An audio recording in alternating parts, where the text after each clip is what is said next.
Hey guys, hope you're all doing well. I'm Lucas, and today we're stepping into another set of intense Reddit stories. Real emotions, real consequences. If you enjoy stories that hit deep, make sure to like, subscribe, and turn on notifications. Let's get into it. I can tell you the exact moment the first crack ran through our house. It was a Sunday, and our pastor was talking about faithfulness with that plain, gentle voice he uses when he knows the room is already sore. He said faithfulness was less like a lock and more like a lighthouse. You don't chain each other to the shore, you keep a light on so the other person can find their way home in bad weather.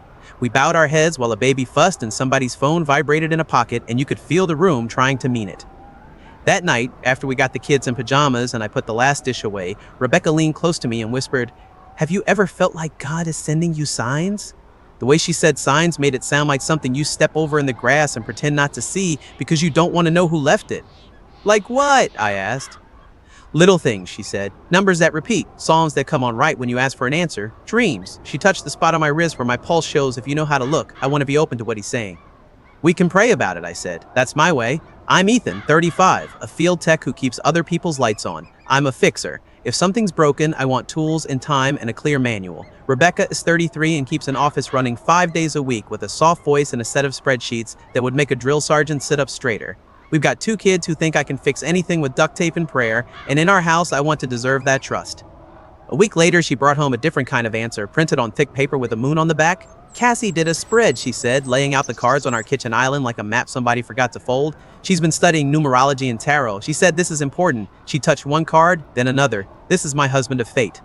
I stared at the card like it might blink first. "We're married," I said. I missed the part where fate needed a second shift. She laughed the way she laughs when I tell dad jokes that aren't funny. "It doesn't mean what you think," she said. "It means I'm going to meet someone who's part of my destiny. It could be about work, a mentor, an ally. Or a magic trick," I said, but I said it soft because I could see she'd brought the cards home like a bird brings a string to make a nest better. Waco is small enough that your business and your face bump into each other all the time. We belong to a church that could fit inside a good-sized living room and sometimes does. The office park where Rebecca works sits 2 miles from the Brazos, identical beige buildings with enough parking to recall a sea at low tide. They've got a new guy in her building, a project manager named Mark, who wears the same cologne every day and believes doors are a performance. I'd met him once by accident when I picked Rebecca up after I fixed the panel out by Hewitt. He shook my hand like he was trying to squeeze out my name. After the cards came the rules. Not written on paper like the cards, but spoken like prayers. Rebecca said she wanted to join a women's prayer group on Monday nights. She wanted to be open to what God was saying about our path. I said yes because my reflex is yes when the thing is church, and she says please. The first Monday, she came home smelling like the church kitchen coffee and store cookies and Lysol. The second Monday, she came home smelling like something that didn't belong to our house. "What perfume is that?" I asked and tried to make it a smile. "It's the room spray at Cassie's place," she said. "Lavender." She took off her ring and set it by the sink. "My fingers have been swelling," she said. "It hurts by the end of the day." I nodded and said nothing about how her fingers looked fine when she took a picture of our daughter's drawing that morning, ring shining because she likes it when her own hand makes a cameo. I am not a jealous man by nature. I am a man who knows what screws go where. I am a man who looks at the world and thinks, if I follow the right wire, I can find the bad connection. The first wire was my wife's words. The second was time. Monday prayer meetings lined up with the same hour that Mark's truck left the office park. I know this because I drive past there on Mondays. My route often carries me down that service road around 7:30, the hour men who want to be important but also home by the weather report decide they've done enough for the day. I'm not proud of what I felt when I checked the clock on the dash and saw his taillights easing toward the light. I'm not proud I looked for him again the next week and found him again, like he'd been waiting for the coincidence. The tech proof didn't come from a bug or a camera. It came from our own living room.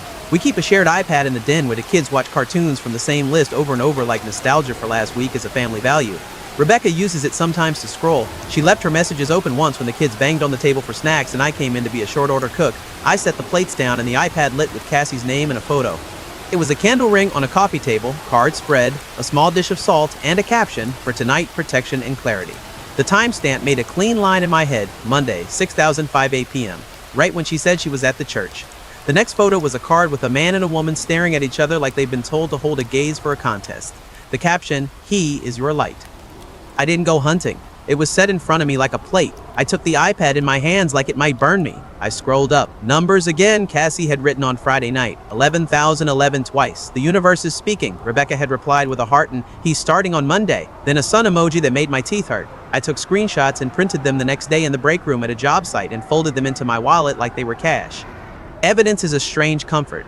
It doesn't hold you at night, but it doesn't move when you look away. The non-tech proof came next, and it hurt more because it smelled like something you don't own.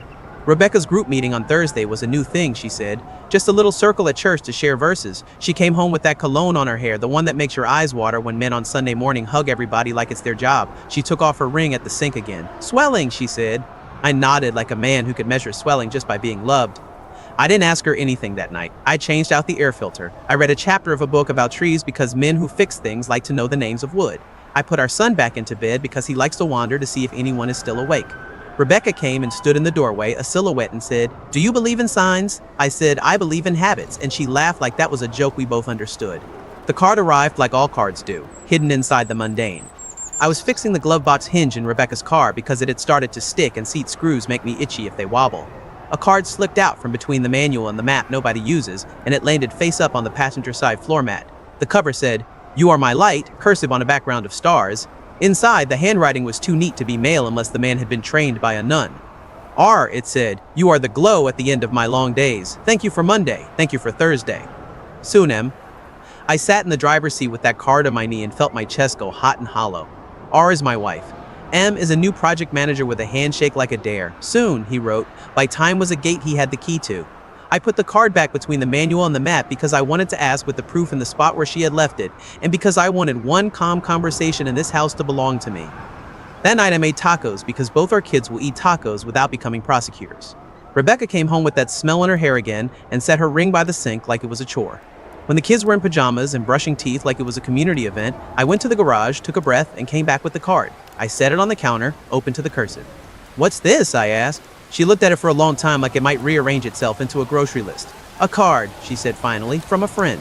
"Are we using R and M as a code because we joined a spy ring?" I asked. "Or because the names are ours and we want to pretend they're not?" I kept my voice low because the kids were doing bedtime songs in the hall and because anger, once it's standing up, is hard to make sit again. "It's a joke," she said, and her mouth did that thing it does when she's about to take a step into a sentence she shouldn't. "Cassie said to watch for light imagery." "Light imagery," I said, like a man hearing his own language in a new country. "From Mark." She flinched a little at the name, and I felt my own name get smaller in the room. "We're praying together," she said. "A group of us. He's there sometimes. He's going through a divorce." "And writing cards to other men's wives," I said, and I heard the meanness in it and had to grip the counter hard. She straightened her shoulders like she was bracing for weather. "You don't get it," she said. "You don't understand signs. You just trust what you can hold with a tool. That's not faith, that's control." "Faith is a light you keep on," I said, voice shaking because I knew I was quoting the sermon like a schoolboy. "It's not a hallway you walk down to other doors." She smiled a small, sad smile like she pitied me. "I'm growing," she said. "Are you?" I asked. "Or are you just listening to someone who tells you what you want to hear and calling it God?" She picked up the card, folded it shut, and slid it into a drawer like our house didn't have children who find everything anyway. When she turned back, her eyes were glassy in a way that wasn't tears. It was something more stubborn. "You can't control what God is doing," she said. "I can't control you," I said. "I can only tell you what it feels like when I'm being asked to light the house so you can find your way home and you keep walking past it." The next afternoon, I went to see our pastor. He's young enough that his laugh is a surprise when he's being serious, and old enough that he doesn't dance for applause. I told him I needed counsel, and he sat me in the small office behind the sanctuary where a lamp tries its best. I didn't bring him the card because I'm not here to ruin other people's names. I brought him the shape of it. He listened. That's a gift, and not everyone who stands behind a pulpit has it. He didn't tell me to pray harder like prayer is a wrench and I was just using the wrong size. He didn't say, "Love hopes all things," like hope is blind. When I said the word tarot, he didn't flinch like I'd brought a bat to a birdhouse. He said, "Truth is mercy," and waited. Then he said, "Boundaries are mercy too." He folded his hands like he was preparing a delicate thing. If she's listening to other voices more than she's listening to her vows, you telling the truth about it is not a lack of grace. It is grace. Mercy for the marriage, which might die, and mercy for your soul, which shouldn't. "Should I make her stop?" I asked, and hated how small that sounded. "You can't make her," he said. "You can make your yes mean yes and your no mean no. You can ask her to stop and to sit with someone in this room who will hold her words to the light. But you can't drag someone back to the house with the lighthouse on. You can only keep it lit." "Keeping it lit," I said, and thought about power outages and the way a whole neighborhood sighs when the hum comes back. "I can do that." He put a hand on my shoulder and said, "I'm here no matter what you learn." That night, after the kids were asleep and the house had that heavy, good dark, I asked Rebecca to sit at the table with me. I put the iPad there because I didn't want this to be a memory that could move. I opened Cassie's messages, the candle, the card, the "He is your light," the stamps. "These are your private messages," she said. "They're yours on a device our son uses to watch cartoons," I said. I didn't go looking. It lit up. You took screenshots, she said. You printed them. I did, I said, because I know how my mind can get talked out of what it saw, because you're very good with words. Are you calling me a liar? She asked, and her voice was a violin string. I'm saying you call things signs when they fit what you want, I said. I'm saying you took off your ring and called it swelling when you had a meeting with a man everyone can smell when he walks into a room. I'm saying he left you a card that said soon. And I'm saying that if you tell me it's all God, you're making God a curtain and standing behind him while you make choices. Her mouth shook and then got firm. The card showed me, she said softly, like she was confessing a law of nature and not a choice. This isn't about you and me, it's bigger. Bigger, I repeated, and it felt like the wrong word for a thing that had made the rooms in our house smaller. Our vows are big. They can be seen from space. If you can't see them, it's because you're looking at a candle you bought at Hobby Lobby and calling it a star. You're cruel, she said. You're not listening. I'm listening, I said. I'm hearing that you're standing on a deck and shuffling cards while I'm under the house with a wrench, and when I say the pipe is leaking, you say the cards told you it's raining. We sat in that quiet that's not peace. Finally, she whispered, I think I love him. That sentence is a passing train. You feel it in your bones before you understand what's happening. I didn't go looking, she said. He saw me. He hears me. He knows the songs I like without asking. The numbers. The numbers don't get a vote, I said, and the room tilted a little. I get a vote. You get a vote. God gets a vote. Cards don't.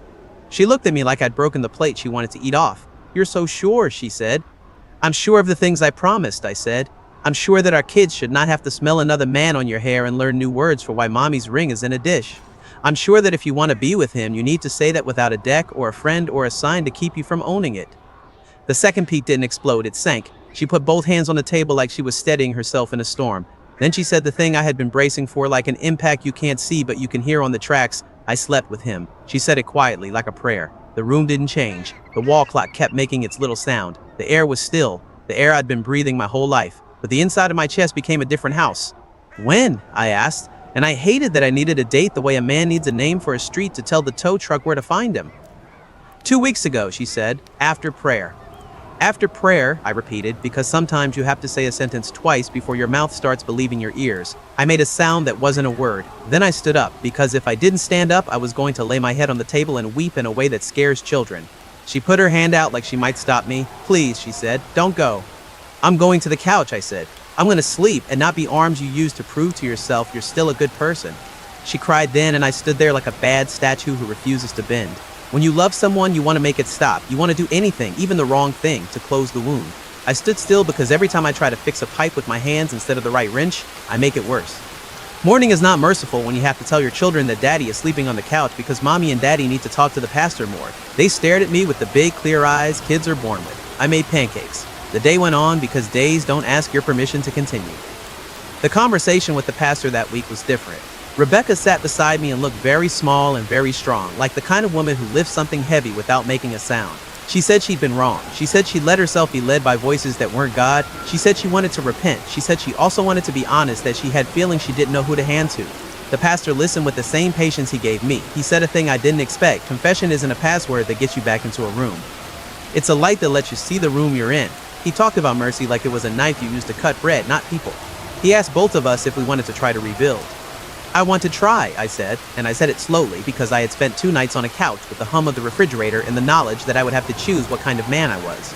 But there will be no more prayer meetings that end in another man's car. There will be no more cards, no more Cassie with her spreads and her numbers. If there's another half-truth, I am leaving with the children until we know which way is up. Those are the terms. Rebecca nodded. She cried the quiet kind that doesn't need to be witnessed. Okay, she said, okay. We tried. For 2 weeks, we tried.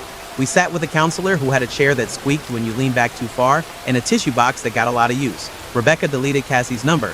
She put her ring back on and didn't take it off for swelling. She texted me when she left work and when she got home. She didn't wear her hair down in the evening because she said the smell of that cologne made me look like I was somewhere else and she didn't want to send me there.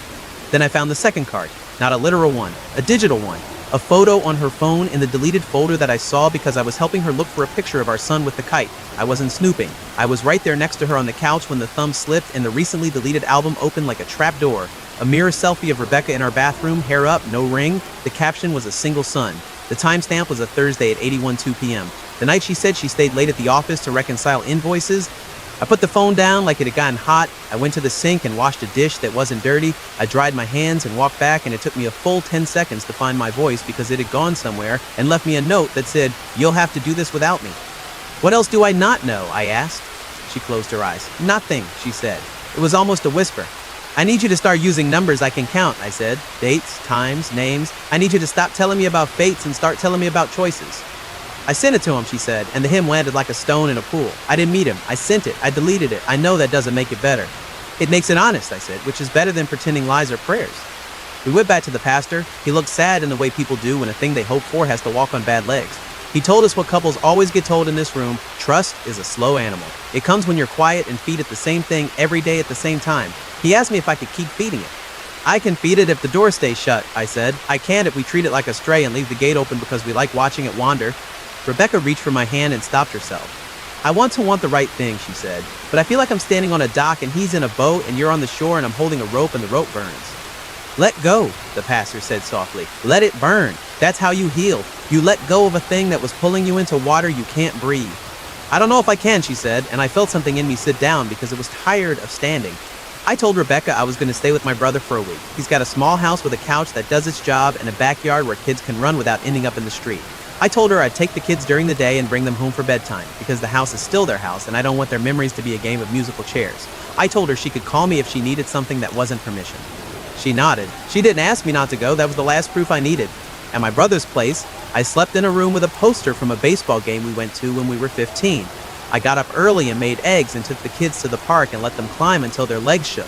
I took them to church on Sunday and sat in the back because I didn't want to be looked at with the kind of eyes that think they're being kind and are just trying not to stare.